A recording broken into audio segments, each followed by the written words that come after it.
From Lagos, the nation's commercial capital, this is the News at 10. Live from Channels Television.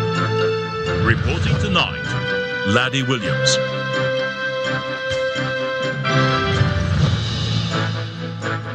Hello and welcome tonight.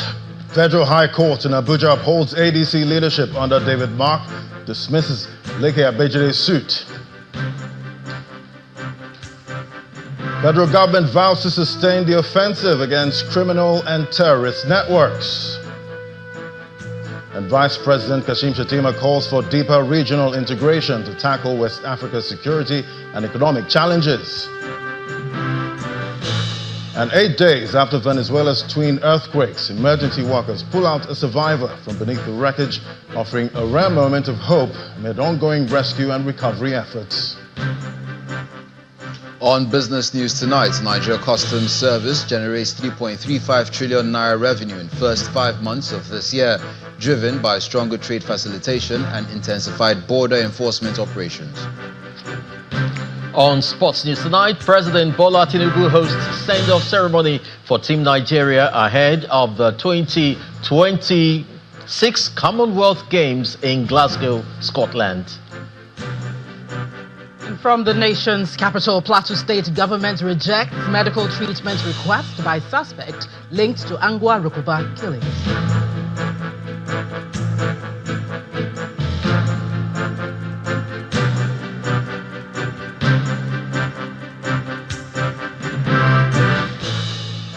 And legal matters kick us off tonight. The Federal High Court in Abuja has upheld the leadership of the African Democratic Congress under David Mark, dismissing a suit filed by lawmaker Leke Abejide as lacking merit. Justice Musa Lyman ruled that the court had no jurisdiction over the party's internal affairs and said Abejide failed to exhaust the ADC's internal dispute process. The court also affirmed the legality of the leadership transition from Ralph Nwosu to Mark and Rauf Aregbesola. Abejide was ordered to pay costs, while his lawyer was fined 10 million naira for pursuing what the court described as meritless case. Meanwhile, the presidential candidate of the African Democratic Congress, Atiku Abubakar, has hailed the Federal High Court Abuja ruling regarding the party leadership. A statement issued by his senior special assistant on public communication, Frank Shaibu, described the decision as a victory for democracy and the rejection of attempts to use judiciary for political means. The statement reads, "The court could not have been clearer. It rightly held that the matter borders on internal affairs of the ADC. We commend Justice Lyman for refusing to allow the judiciary to be converted into an extension of partisan political warfare." He adds that while political desperation might cast a shadow on democracy, truth and justice will ultimately prevail.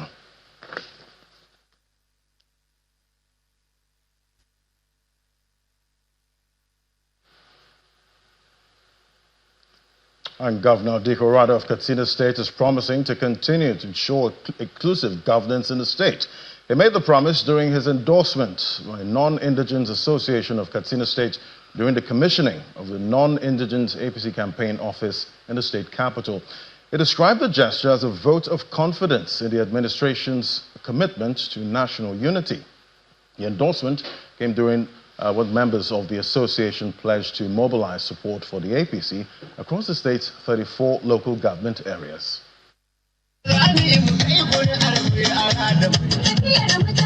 The race for the 2027 is gathering momentum in Katsina as non-indigens in Katsina State mobilize support for the All Progressives Congress in the state. The group under the Non-Indigens Association of Katsina State are hosting the governor at the secretariat of the association, where they commend the administration of Governor Rada Diko for inclusive governance. The group also endorsed President Bola Tinubu and Governor Diko Rada for a second term. The non-indigenous are happy. The 100 were 100% behind what we are doing. And this first time in the history of Katsina State, the non-indigenous are coming together to endorse any government that is existing. And this is the first time. So because of leadership of His Excellency, for everything is doing for non-indigenous. They have said it a number of times that they appreciate the laudable projects that you have executed, the inclusiveness that you gave them in governance, and the performance of Mr. President on national platform, the economic reforms, infrastructural development, and whatever you have. Receiving the endorsement, the governor described the occasion as a reflection of peaceful coexistence and growing public confidence in the renewed hope agenda. 2027, sure as God Almighty liveth, APC is on the way. He also reaffirmed his administration's commitment to strengthening security across the state, assuring residents that efforts to protect lives, property, and legitimate businesses would be sustained without discrimination. I want to say that I have listened attentively, and you have put down some requests which I have immediately endorsed to the Secretary of the Government of the State to look into your requests and also to see what we can do as a government. Congratulations, Your Excellency. They want to see from you. The high point of the ceremony is the presentation of a 9-point demand by the association. The event also featured the presentation of awards to Governor Rada in recognition of what the association described as his transformational leadership and outstanding developmental achievements.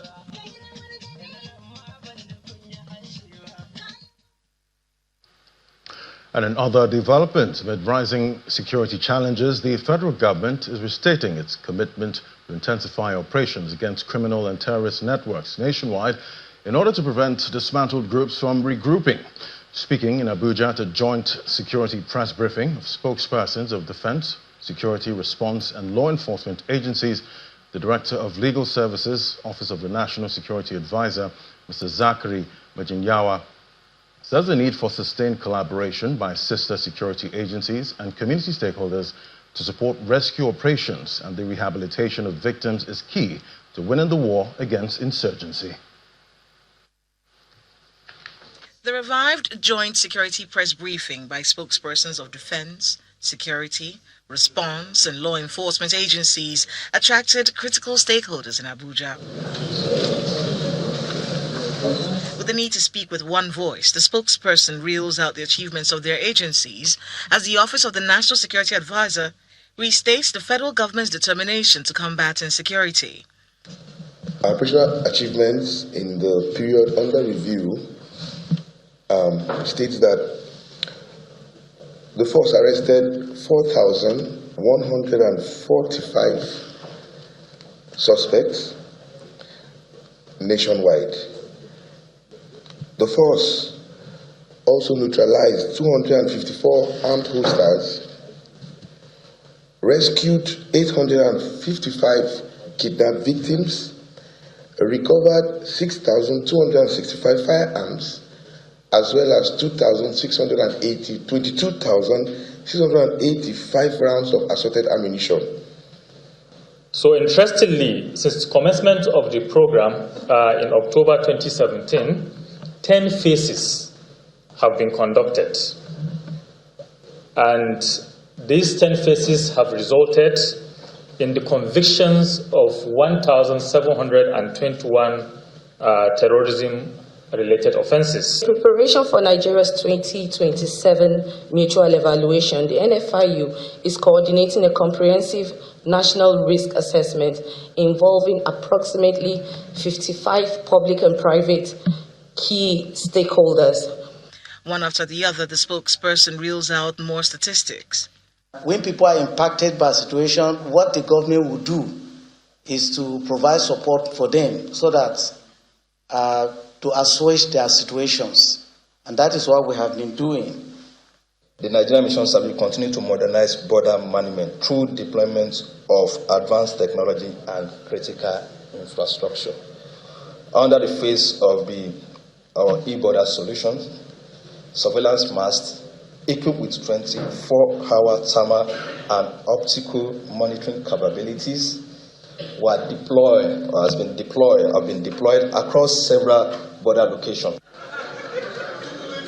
The joint news conference, which was rested for several months, is aimed at providing an opportunity for spokespersons of the various agencies to highlight their activities in the fight against insecurity. And from security to regional affairs, deeper regional integration has been described as critical to addressing West Africa's security, economic and development challenges, with member states urged to strengthen cooperation, boost productivity, and advance shared prosperity.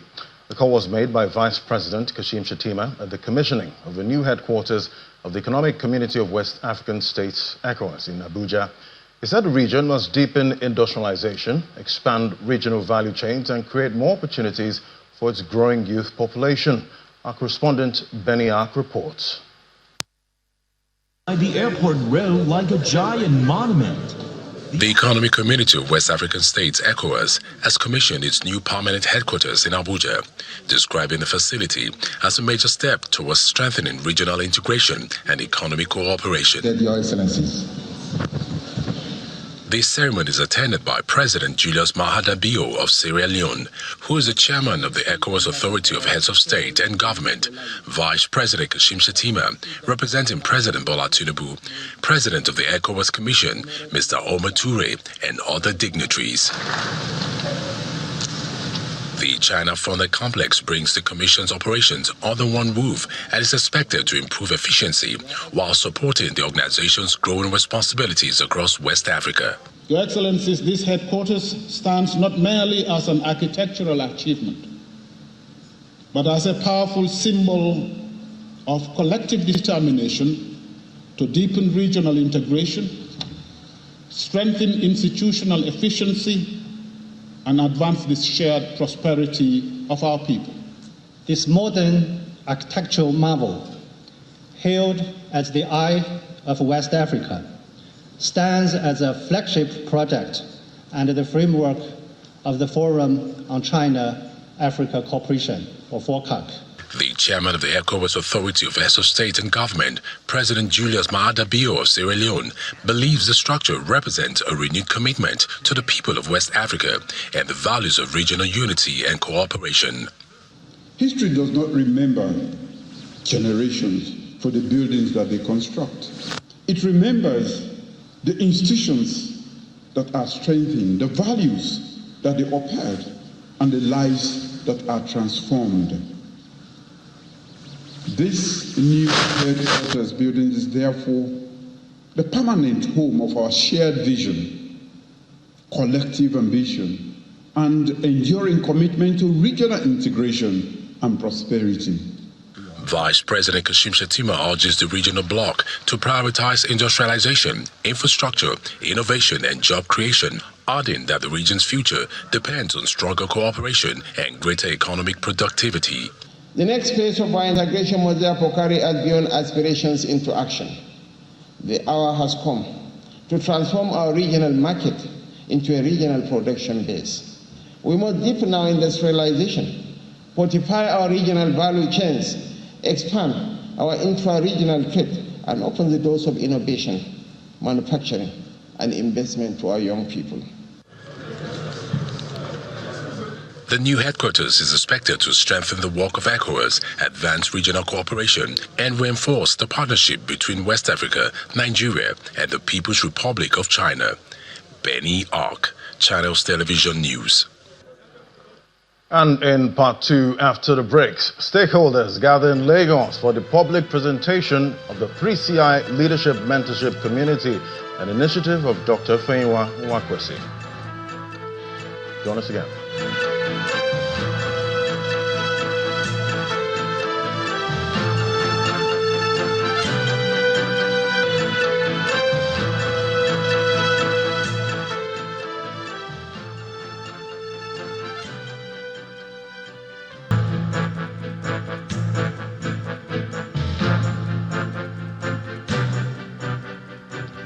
Welcome back. If you just joined us, you're watching the news at 10 on Channels Television, broadcasting live from Lagos. A reminder of our top stories now. Federal High Court in Abuja upholds ADC leadership under David Mark, dismisses Leke Abejide's suit. And the federal government reaffirms commitment to sustained operations against criminal and terrorist networks. Vice President Kashim Shettima says deeper regional integration is key to tackling West Africa's challenges. And 8 days after Venezuela's twin earthquakes, emergency workers pull out a survivor from beneath the wreckage, offering a rare moment of hope amid ongoing rescue and recovery efforts.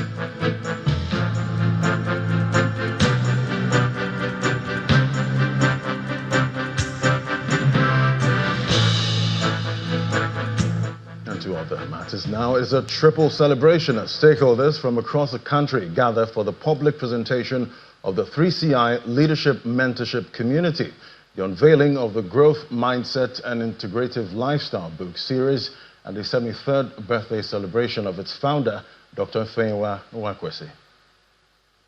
Nigeria is the most beautiful country in the world. The goal is transformation as traditional rulers, policymakers, religious leaders, and development experts gather in Lagos for the unveiling of the Growth Mindset and Integrative Lifestyle book series. The event also marks the 73rd birthday of distinguished health and lifestyle specialist Dr. Ifeanyi Nwakwesi, as she brings together stakeholders with a shared commitment to raising the quality of leadership shaping society. Thank you very much. In his keynote address, Dean, School of Eloquence, Ubong Essian, delivers a call for strict accountability, challenging leaders across the public and private sectors to move beyond rhetoric and embrace results-driven leadership. When leaders stop leading, we leave the space so uncontested, and I trust and I promise you, pretenders will breed. That is our story. Round of applause. Other distinguished speakers echo his sentiments, highlighting the core qualities a leader must possess. Leadership is not merely about occupying leadership positions or positions of authority, but it is also to have a leader who should embody being capable, competent, credible, and effective. These are not qualities that appear overnight. They are cultivated through discipline, integrity, continuous learning, self-awareness, and growth mindset. It is absolutely necessary in a country like ours, in our society, to begin to breed the leaders who have values. In fact, without values, you couldn't be a leader. At home growing up, our parents taught us to do the right things, to stand up for the truth, to care for people, to be honest, to have integrity. And they assigned us responsibilities at home. We unveil the special books from Dr. Nwakwesi. The peak of the event is the unveiling of 5 new books written by the woman of the day, Dr. Ifeanyi Nwakwesi, that offer practical insights into leadership development, healthy relationships, vibrant health, and purposeful living. This was then followed by the cutting of her birthday cake.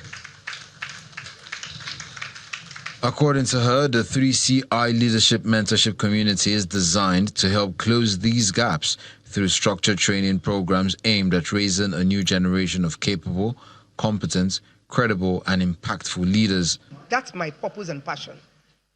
Who are you? Are you adding value? Are you building or destroying? Are you a liability or an asset? So the quality of every citizenship and the quality of the leadership is very, very important in the outcome of that society.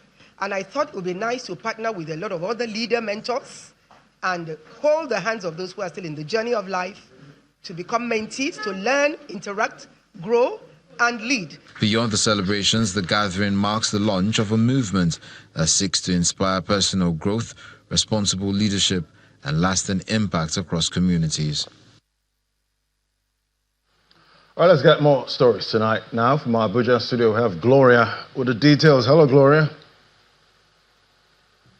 Thank you, Ladi. Well, here in Abuja, we begin in Plateau State, where the government has formally opposed a motion filed by one of 4 suspects arrested by the Department of State Services in connection with Angwa Rukuba massacre. The suspect, who is currently standing trial before the State High Court in Jos for his alleged role in the killing, requested the court's permission to undergo medical treatment at the Jos University Teaching Hospital. However, the prosecution, led by the Plateau State Director of Civil Litigation, Mr. Sabo Longji, countered this request and argued that the motion was merely a tactical ploy by the defense to stall the accelerated hearing of the terrorism trial. Following the submissions, the trial judge reserved his ruling on the motion and directed all counsel to provide their contact details so that the court could communicate the date for the decision. The case was subsequently adjourned till July 15, 2026. The federal government has approved the construction of new roads for underserved communities in the Federal Capital Territory. The President of the Senate, Senator Godswill Akpabio, made the announcement when he represented President Bola Tinubu at the commissioning of the newly rehabilitated 19-kilometer Old Kefi Road linking Kado Fish Market to Day Junction through Life Camp in Abuja. Senator Akpabio reaffirmed the federal government's commitment to expanding infrastructure and declared that the era of abandoned projects in Abuja is over.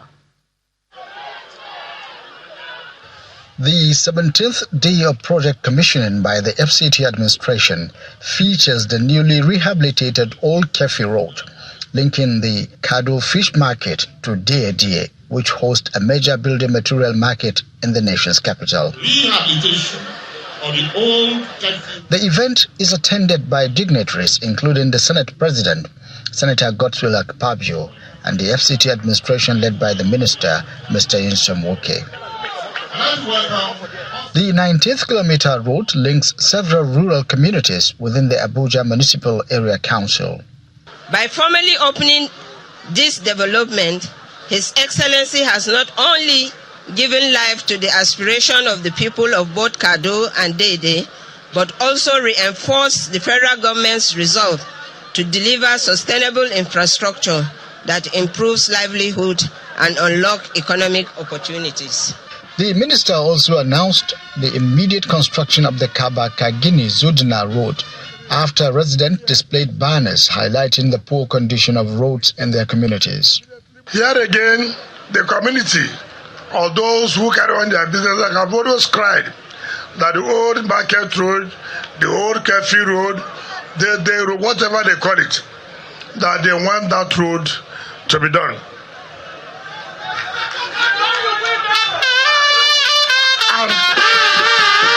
And that tells you the turnout.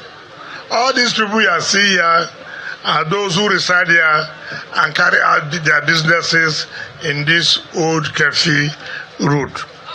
Describing the newly rehabilitated road as a critical economic corridor, the Senate President said the project would restore dignity to commuters, improve mobility and stimulate commercial activities across Kado, Saburi, Gwagwa, Karmo, Idu and Dede. On behalf of Mr. President, immediately pronounce that your wishes are met.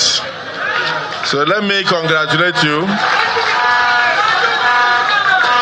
in advance for the construction of the Gajini Zagwa Kaba Road, and it also shows the trust you have in government. Minister of the FCT then leads the special guest to commission the road. And for the uplifting of mankind, in the name of Almighty God, amen. The FCT administration believes that the rehabilitation of the road is a fulfillment of long-standing promise made to residents, traders and farmers who had consistently appealed for improved access following the completion of the Saburi Road, which is another connector road in the area. And over to Nasarawa State, where the national chairman of the APC, Professor Nentawe Yilwatda, has flagged off the construction of the 125-kilometer Akwanga-Jos section of the Akwanga-Kaduna-Jos-Bauchi-Gombe BU Maiduguri Superhighway. Representing President Bola Tinubu, Professor Yilwatda, also commissioned the dualized Akwanga Township Road and underpass in Akwanga local government area of Nasarawa State. He described the projects as a strategic investment that will boost connectivity, economic growth, and national development. Our correspondent Halima Gayam reports. The national chairman of the All Progressives Congress, Professor Nentawe Yilwatda, is joined by the Minister of Works, Mr. David Umahi, the host, Governor Abdullahi Sule of Nasarawa State, and other governors, federal and state lawmakers, ministers, traditional rulers, and other dignitaries in Akwanga local government area for the ceremony. They have gathered for the flag-off of the construction of the 125-kilometer Akwanga-Jos section of the Akwanga, Kaduna, Jos, Bauchi, Gombe, Biu, Maiduguri Superhighway. Speaking on behalf of President Bola Tinubu, Professor Yilwatda described the project as evidence of effective collaboration between the federal and state governments. He urged the Minister of Works and benefiting state governors to work with the Surveyor General of the Federation on road setbacks for future expansion. Let me assure you that with God on our side, we shall complete these projects and deploy them for the benefit of economic revolution of our country. These roads shall be done and will be successful. Governor Abdullahi Sule said the dualized Township Road and underpass were completed without borrowing from any bank. He attributed the achievement to increased revenues generated through President Tinubu's economic reforms. All the projects you saw and you commissioned in Akwanga, including the projects that we have all over the state, we are carried out without borrowing 1 naira from any bank whatsoever. Governor Caleb Muftuang described the Superhighway as a transformative project that will strengthen regional integration, improve security, and expand economic opportunities across the North Central and Northeast. Dream that began several years ago is coming to fruition today. The Minister of Works, Mr. David Umahi, gives an update on the status of the project and the approvals to complete the 700-kilometer Akwanga-Maiduguri Superhighway project. The 4 legacy project of President Bola Tinubu is gotten through the state geopolitical zone. What a fair president. But that's not the end of the story. The story is that the entire 4 legacy projects are connected. The minister revealed that the North Central currently has the highest number of ongoing federal road projects in the country, with 35 major projects, including 5 already completed. Halima Gayam, Channels Television News. Still ahead on the news at 10, Nigeria Customs generates 3.35 trillion naira revenue in first 5 months of this year, driven by stronger trade facilitation and intensified border enforcement operations. That's on Business News. Please join us again.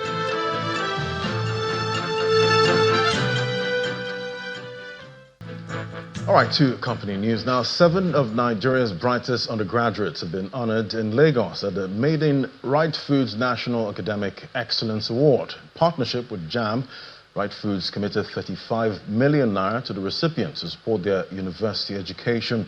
Right Foods Managing Director and Chief Executive Officer Salim Adegunwa explained that the program reflects the company's commitment to national development, ensuring that business success translates into meaningful contributions to society.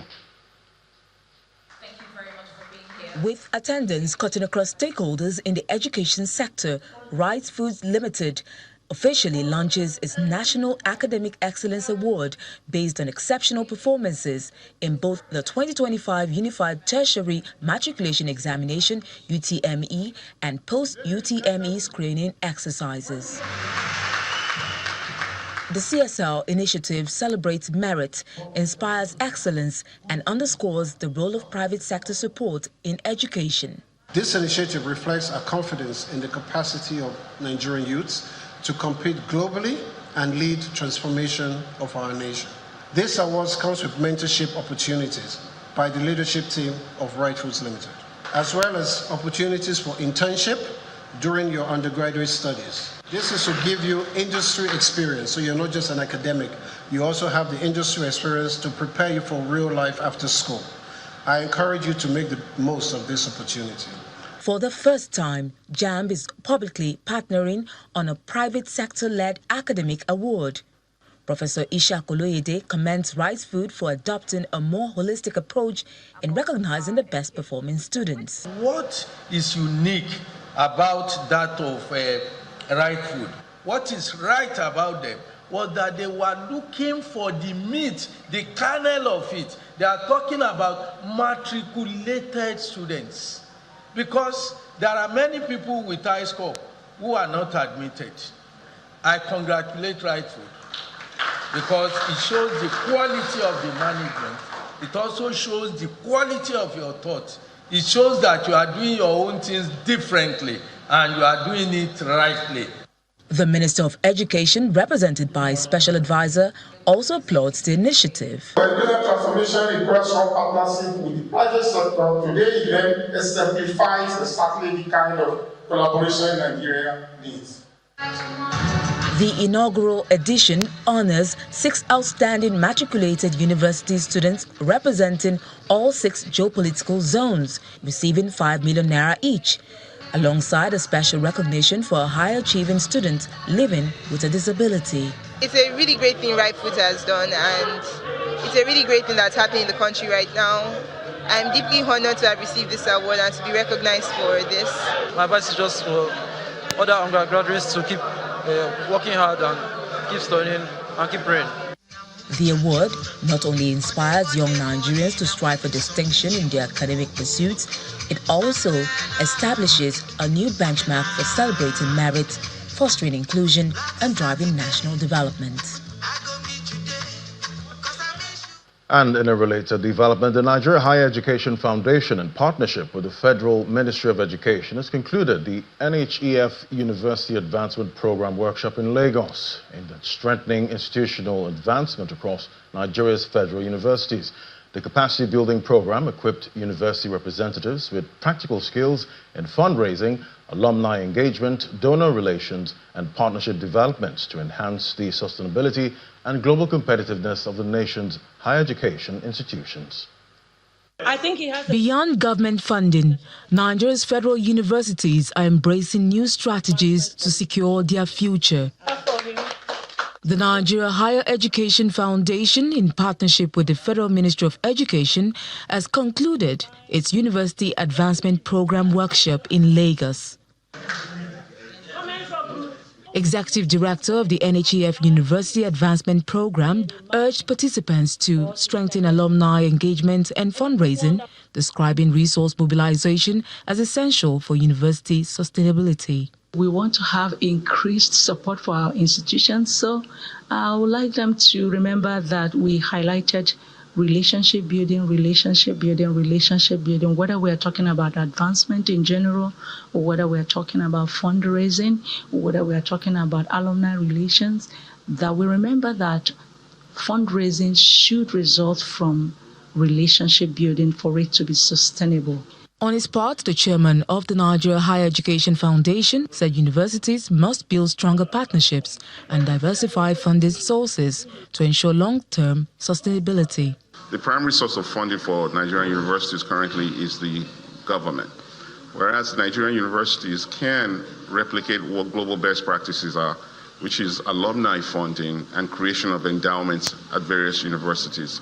So we believe that if we're able to successfully grow the advancement profession in Nigeria, inculcate advancement culture and philosophy in all our universities, we will be able to tap into this alumni source of funding. Executive Director of the Nigeria Higher Education Foundation reaffirmed the foundation's commitment to strengthening university leadership and institutional capacity. This initiative represents another important milestone in our journey, equipping Nigerian universities with the knowledge, systems, and strategies needed to strengthen alumni engagement, fundraising, communication, and institutional advancement. It reflects our shared commitment with the ministry to build more sustainable, global, competitive universities. For the special advisor to the Minister of Education on STEM and corporate sector engagement, universities need to expand partnerships and explore alternative funding sources. Today's event is not simply the conclusion of a training program. It is an opportunity to reaffirm a national commitment. One of the realities facing higher education globally is that our universities can no longer depend solely on traditional funding models if they are to achieve long-term excellence and sustainability. The workshop ended with a presentation of certificates to participants, marking the successful completion of the capacity building program. And to milestones now, leading technology group Signal Alliance Technology Holdings has rebranded its cloud computing subsidiary to SAT Cloud, unveiling an ambitious growth strategy centered on artificial intelligence, cloud adoption and expansion across Africa. The unveiling formed part of SAT Group's wider corporate rebranding announced during its 30th anniversary celebrations in Lagos today. Chairman of SAT, Collins Onwegu, says the group's ability to reinvent itself every few years has been the defining factor behind its survival and growth over the last 3 decades.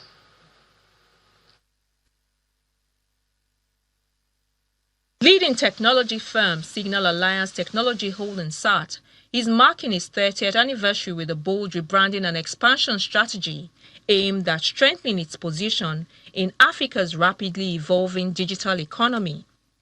At an event attended by journalists, customers and technology partners, the company reflected on 3 decades of innovation, unveiled the rebranding of 2 of its flagship subsidiaries, while outlining its vision for the future. So as a networking company, we've transformed severally to other things since then. We've been a system integrator, we've been a cloud company.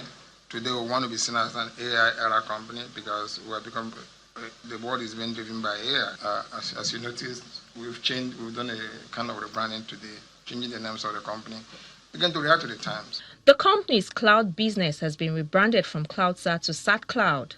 The managing director says the move is more than a name change, describing it as a strategic step to leverage SAT's 30-year legacy, technical expertise, customer base, and resources to drive growth across Africa. So basically, we have to do that kind of integration. Changing our name to actually have that household name, which is SAT Group, what is going to actually, take us to the level that we are aspiring to be. And our plan is expand more around artificial intelligence, also data-driven decisions, that's the core, modernize more infrastructures as well, and also tie ourselves into the goals of different organizations. Also unveiled was SAT's Technology Consulting, the new identity of Signal Alliance Consulting. The CEO says the rebranding underscores the company's renewed commitment to delivering greater value. We want to continue to explore around the technologies that will help our customers to be future ready. We'll continue to explore artificial intelligence, cybersecurity, automation, and core IT infrastructure. So, though our identity is changing, we are that same company, the same vision, the same people, the same partners, the same ecosystem. We see our future in which we'll do a lot of work influencing the direction of tech in Nigeria, not just being a tech company, but influencing the direction of tech from policy and then impact on the next generation of people who are coming into the industry.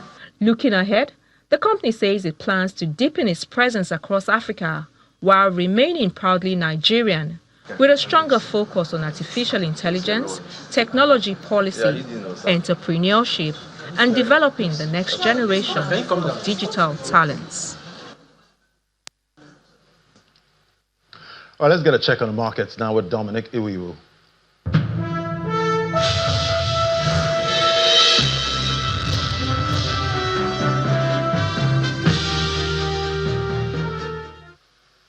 Thank you, Ladia. And on business news, 3.35 trillion naira. That's the total amount that the Nigeria Customs Service says it generated in revenue between January and May this year.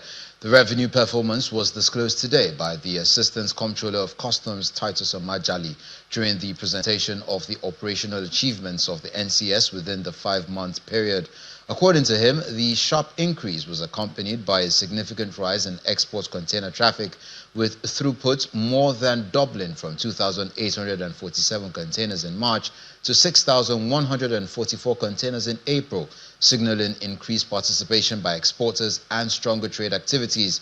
He explains that the feat was driven by stronger trade facilitation, improved customs processing, and intensified border enforcement operations across the country.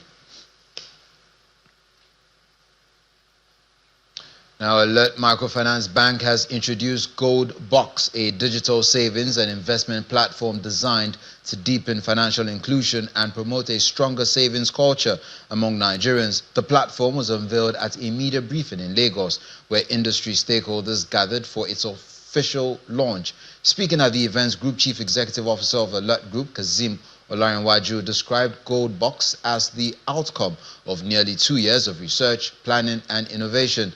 He said the platform is designed to help users cultivate consistent saving habits, grow their investments, build assets, and create long-term financial security.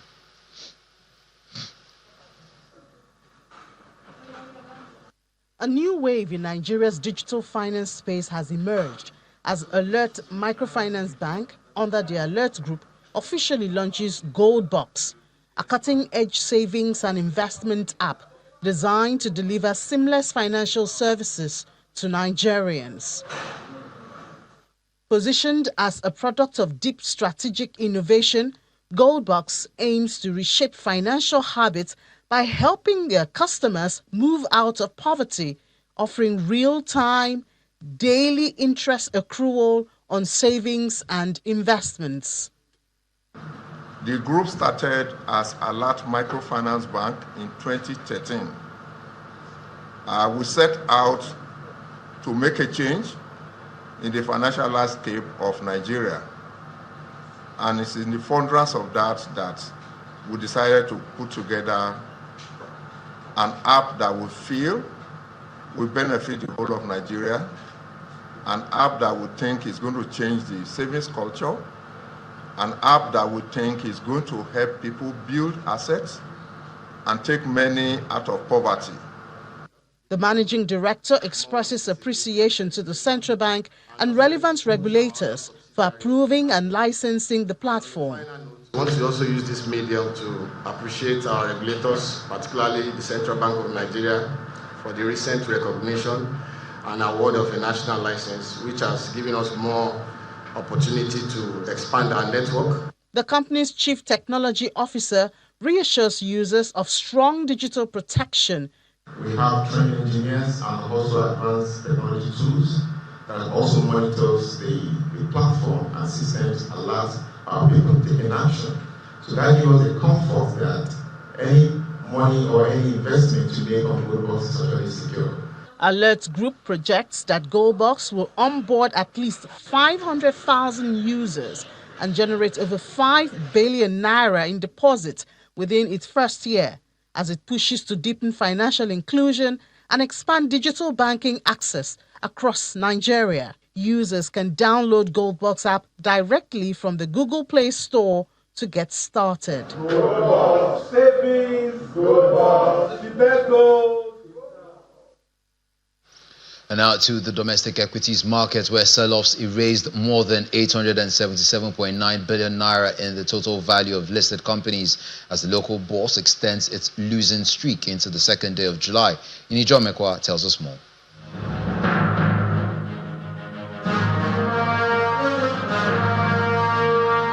Good evening, everyone. Welcome to the Stock Market Report. We still sustain the red trend at the NGX. At the close of trade today, we saw that the all share index is down more than 0.5%, 0.61%, at 224,321.97, and more than 1 trillion naira is what investors decided to take out of the market today. That leaves us with 143.946 trillion naira. And well, everybody contributed to this, but let's first start with banking. We saw a profit taken on GTCO and Zenith Bank, and that's 1.38% down away from that counter. Consumer goods is also in the red. Not as bad as what we have in banking, but Dangote Sugar is a major contributor to this. And then O&O faced a lot of profit taking today, and so it's 0.24% down for the oil and gas sector. Now, outside the sectors, we see those who were top trades today, not necessarily positive. Some of them, of course, experienced a lot of negative, but their volume drove the market. Sterling Bank, Zenith, as well as Universal Insurance. So we just have to bear with the bear.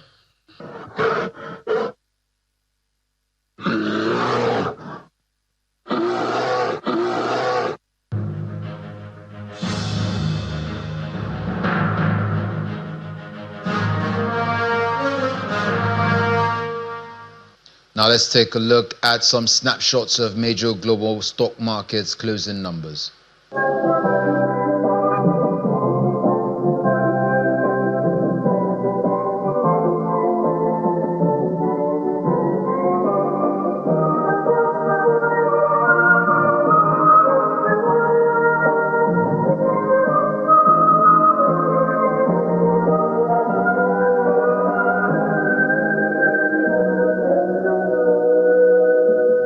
And that's it on business news. Back to Ladi for the rest of the news at 10.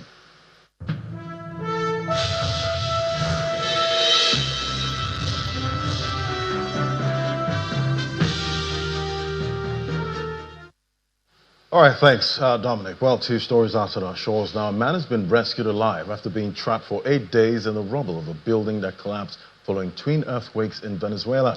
Emergency crews worked frantically to reach Hangil, was said to be on the duty in basement, a security booth near the hilarious Playa Grande Mall in Katia, Lamar, when the quake struck.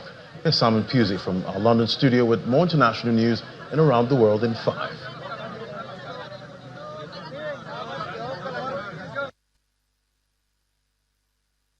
Good evening and welcome to the channel's studios here in London with your international news around the world in 5. Rescue crews are still picking through rubble in Kyiv after one of the largest Russian strikes of the war, killing at least 18 people and injuring 90. Moscow launched around 570 drones and missiles overnight. Vitaly Klitschko declared Friday a day of mourning, saying some people remain trapped under the rubble of a collapsed 9-story building. 6 floors of one residential block collapsed after a direct hit. Families have been forced to flee into metro stations, and President Zelensky, who had warned residents hours earlier to heed the sirens, called it a deliberate attack on civilians.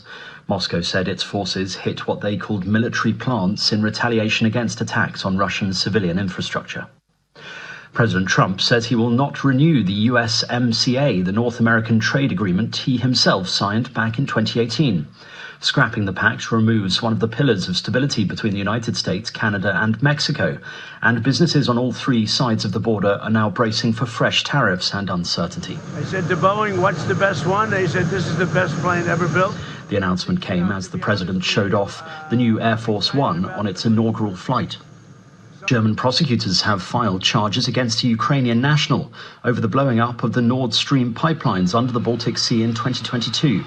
The suspect, named only as Serhiy K under German privacy laws, is alleged to have led the coordinated attack on the pipelines that transported natural gas from Russia to Germany. Authorities say he is the same person arrested in Italy last summer and extradited to Germany in November. He has denied involvement. No one has admitted carrying out the attack, and Ukraine has denied involvement in the case, which may have serious implications for its relationship with Germany. 8 Buddhist monks have been killed and more than 10 others in their procession injured when they were hit by an 11-year-old boy driving his parents' pickup truck in northeast Thailand. The group of 35 monks and 5 lay followers were walking along a road in Mukdahan province during a pilgrimage when the incident occurred. Footage posted online shows saffron robes and belongings scattered by the roadside and a wrecked vehicle. 5 of the monks died at the scene, with another 3 later in hospital. They said the boy took the pickup without permission before losing control and crashing into the procession. Syria's interim president, Ahmed al-Sharaa, has announced the final 70 members of the country's new parliament, paving the way for it to hold its first session next week. 15 of the new lawmakers are women and 13 were imprisoned during the rule of Bashar al-Assad, who was overthrown in 2024. It is not clear how many are members of religious and ethnic minorities. Last October, regional electoral colleges selected 2/3 of the 210-seat People's Assembly, which will be responsible for legislation during the transition period.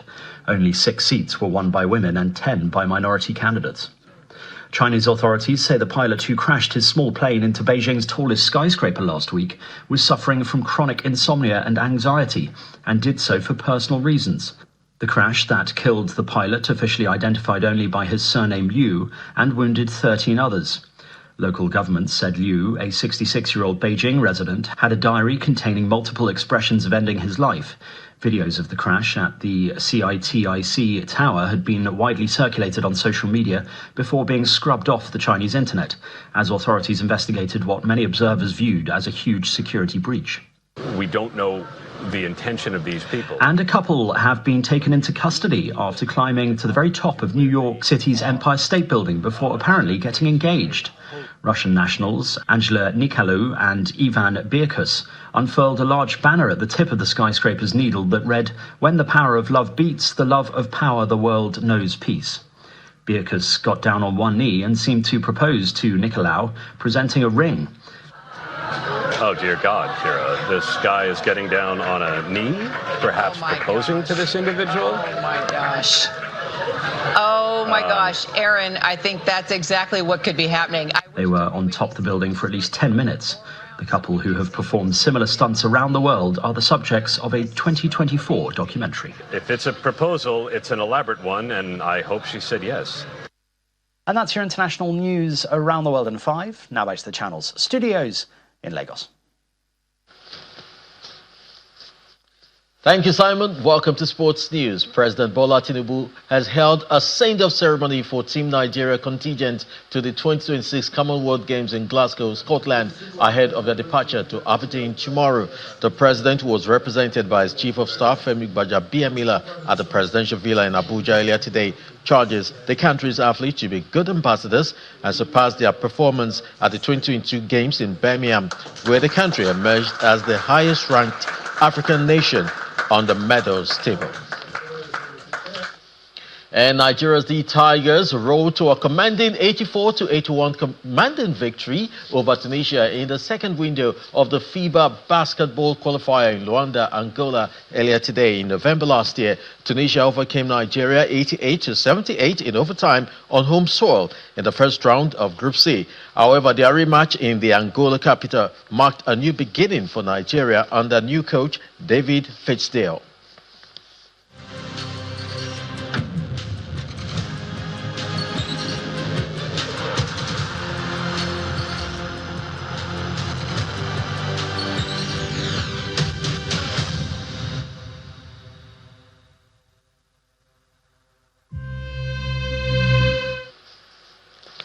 And Spain coasted past Austria and into the World Cup last 16 this evening, thoroughly outclassing their opponent in a 3-0 knockout win with a brace from Michael Oyarzabal and Pedro Porro header.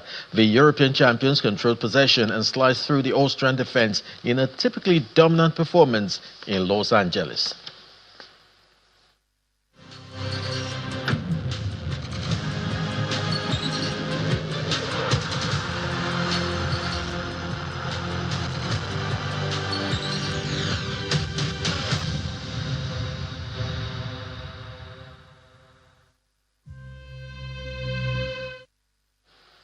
That sport is back to you, Ladi. All right, thank you, Chris. Well, the main news again. A federal high court in Abuja has upheld the ADC leadership under former Senate President David Mark, dismissing the suit filed by lawmaker Leke Abejide. Vice President Kashim Shettima today said that deeper regional integration is key to tackling West Africa's challenges. And that's it on the news at 10 tonight. Thank you for watching. I'm Ladi Williams from the team right here at Channels HQ. Good night.